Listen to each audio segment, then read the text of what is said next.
इतना निरी हिमाकत है। क्या सहाबा ने शबे बारात मनाई? अरे उनकी हर रात इबादत की रात थी। और शबे बारात क्या है? कोई ढोल पीटते? शबे बारात क्या है? कोई उसमें ऑर्केस्ट्रा होता है? शबे बारात बस इतनी है कि उलमा कहते हैं कि उस रात इबादत करो, सलातो तस्बीह पढ़ो, नवाफिल पढ़ो, अपने अल्लाह की बारगाह में तौबा करो, कब्रिस्तान हाजिरी दो। हाजिरी इसलिए कब्रिस्तान दो कि उसकी कुछ हिकमतें हैं। नंबर 1, शबे बारात में सबको बख्शा जाता है, उन्हें नहीं बख्शा जाता जिन्होंने रिश्तेदारों के साथ बदसलूकी की या माँ बाप को नाराज किया। तो जो जिंदा रिश्तेदार है वो तो उनसे मिलकर माफी मांगता है, और जो कब्रों में रिश्तेदार सो रहे हैं वहां जाकर उनकी मगफिरत की दुआ करता है, तो वहां उनका दिल खुश होता है। पहली हिकमत। दूसरी हिकमत यह है कि शबे बारात में साल भर के मुर्दों की लिस्ट सहाबा को, फरिश्तों को दी जाती है कि इतने इतने लोग इस साल इंतकाल करेंगे। ये तकसीम होता है मामला, इतने इतने लोगों का इंतकाल होगा, तो फरिश्तों के हाथ में वो लिस्ट जाती है।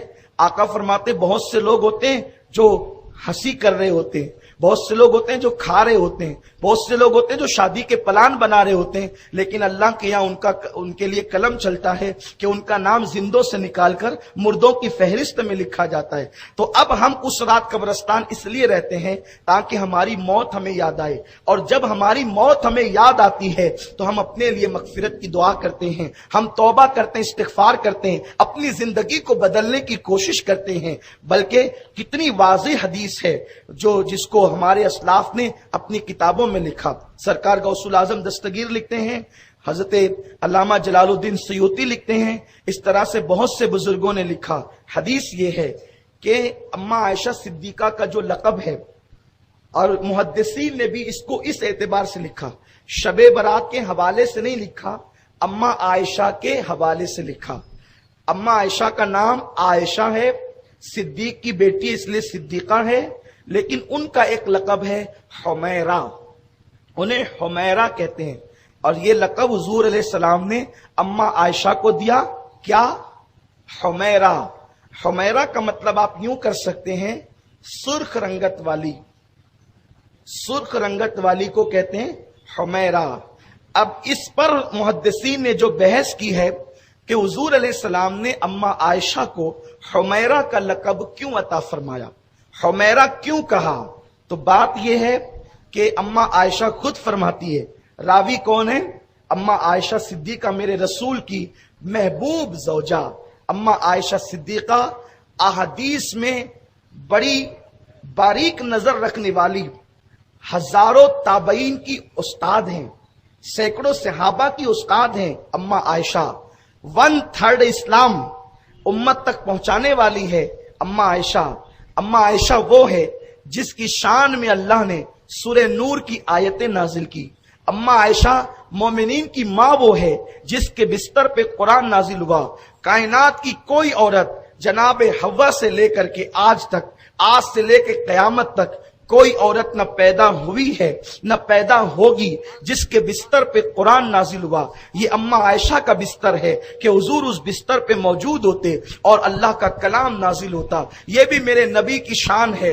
मूसा अगर तौरेत चाहिए तूर पर आकर ले जाओ, ईसा इंजील चाहिए फला मुकाम पर आकर ले जाओ, लेकिन कुर्बान मेरे मुस्तफा की शान ये है, महबूब कुरान चाहिए तुझे नहीं आना, तू जिधर जाएगा कुरान भी तेरे पीछे पीछे आएगा, कुरान तेरे पीछे आएगा। महबूब तू हरम काबा में होगा तो कुरान वहां भी आएगा, तू मदीने तैयबा में होगा कुरान वहां भी आएगा, तू ओहद में होगा कुरान वहां भी आएगा, तू बद्र में होगा कुरान वहां भी आएगा, हत्ता कि तू आयशा के हुजरे में बिस्तर पे आराम कर रहा होगा कुरान वहां भी आएगा। लेकिन कुरान तो अल्लाह का कलाम है। आप तवज्जो फरमाएं अपने नबी की शान क्या है। सबसे बड़ा मसला यही है कि इस उम्मत ने अपने नबी के मर्तबे को फरामोश कर दिया।